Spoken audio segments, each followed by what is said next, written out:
That was not how I was planning to jump into the frame. What's going on, guys? It's Safe Infectionate Guys here, and if you guys are new to my channel, I just want to say welcome to my channel. This is a really cool and kind of unique video to stop upon because today I'm kind of bringing you guys kind of a different video because I wanted to talk about something I don't usually talk about on my channel, which is really important, and that's editing. I feel like this is more or less just kind of like the thing that I do unspokenly, and I just kind of like take it for granted and not really share it with you guys and let you guys know kind of some secrets that involve my editing skills and stuff like that. So I kind of wanted to switch things up and bring you guys a different video just to let you guys know about some tricks. This is kind of directed toward aspiring YouTubers, filmmakers, whatever, so if you guys aren't that kind of like field, or if you're not just interested at all, you can always check out other episodes in the corner. But if you guys are interested, you might want to stick around because I want to show you guys some of the tricks and some of the mental things that I do while I'm editing. So without further ado, let's jump into it.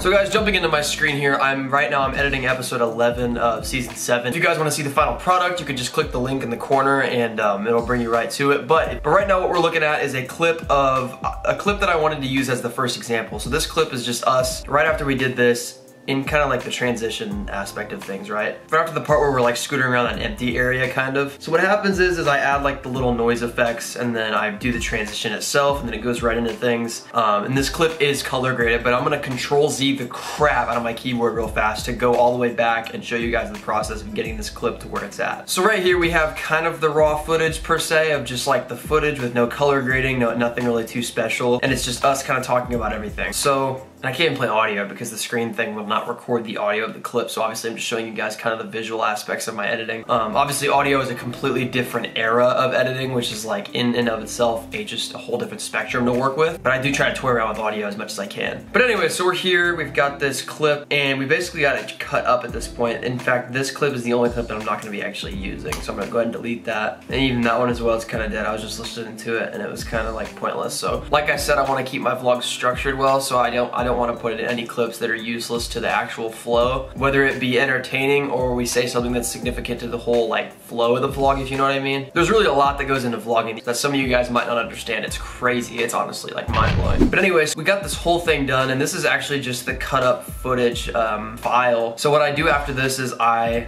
will click and drag and I'll highlight it all, and then I'll click Option G and then click OK. What this does is it groups that whole entire cut thing into one big group. Also too, if you guys are like savvy at editing, you might think of this as the stupidest video ever, but I'm kind of just talking to more people that are like beginner YouTubers, to be honest. So if it seems like I'm baby stepping you guys, I swear it's nothing personal. I'm just trying to give you guys the basis of what goes on. But yeah, so anyways, so I basically break this down and I kind of like scrub through it just to see if everything's flowing well. And obviously listen to it as well. And then what I try to do when I color grade is I'll find a clip or a screenshot that's well focused with kind of a focal point. So right here we got my homie Wit. Shout out to the 6 guy right here. We're gonna go ahead and click and drag the MLUT by Motion VFX into it. What this does is literally nothing at first. It honestly just allows me to change the coloring in it a little bit more in depth than this thing, which this is like the final cut version of color grading, and this thing it just sucks. In fact, before I even knew what LUTs were, I used this all the time and I would hand do everything and see how it just kind of like, and see how it just nastily like oversaturates the thing. It's not fun and it doesn't get prettier, so I kind of just ignore that. But anyways, so instead we use this beautiful LUT feature, and I've downloaded a couple and it also came with free ones. If you guys have any knowledge on this, you'd know that like these up here are pretty fire, and then like the whole utility log stuff. First of all, I don't even know how I got these. These are garbage. Sorry to whoever owns utility log, but dude, get your color grading crap together because my gosh, it's horrendous. Anyways, I also have more at the bottom too that I downloaded for myself, so you've got these kind of couple. They're even named after certain vloggers and stuff just to kind of keep things nice. But basically what I do is I click around and I just kind of choose different ones that look nice, and that one seems to pop the most with the lighting. It doesn't look too bad, and I know I can change the saturation as well, so it's not like it's the end of the world. And then what I do after this is I usually mess with the intensity first, and if you guys see all these little things like highlighting, midtones, shadows, contrast, etc., I actually go down the list in order just because my OCD, to be honest. There's really no rhyme or reason why. So I go ahead and I tone down the intensity, but I can kind of heighten the highlight, if you know what I mean. And sometimes you gotta let it render and it just takes forever and it just lags and lags and lags. But I am thankful though, because I do know that not all editing softwares render while you're editing. So this is one of the few editing softwares that actually renders while you're editing, which is kind of cool because then you can watch your videos at full potential before they're even finished. And if you guys are wondering what rendering even does, you're not really waiting for it to get better, but you're letting it kind of process everything that you're doing to the clip so then you can just watch it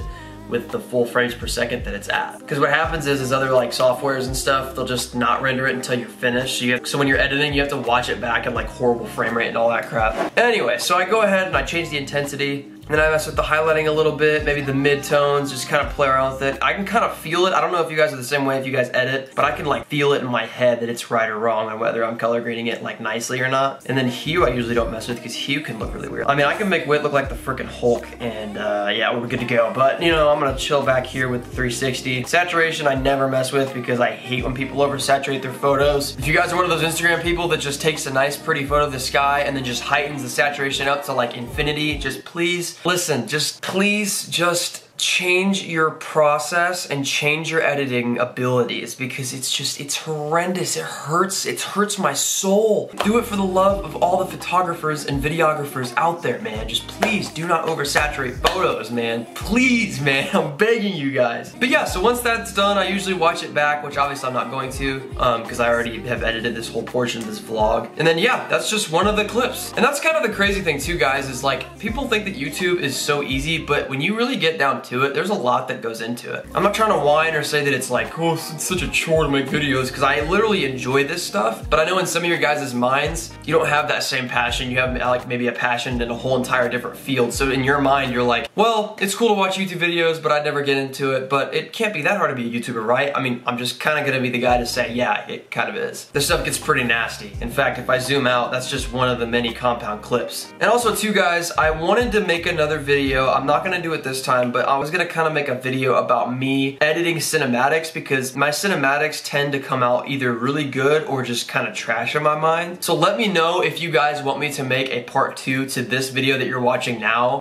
to basically cover how I edit a full cinematic, and I will literally make a cinematic from scratch and show you guys. But yeah, guys, with that said, this is gonna wrap up today's video. I hope you guys enjoyed it. If you did, drop a like down below and let me know in the comments as well. And if you guys are new, thank you so much for stopping by my channel. I'm glad you saw my channel. Just go ahead and hit the subscribe button down below. Let me know if you guys learned anything and if you guys want a part 2 in the comments. But yeah, guys, until the next episode, this has been Safe Infection. God bless every single one of you guys. Peace out.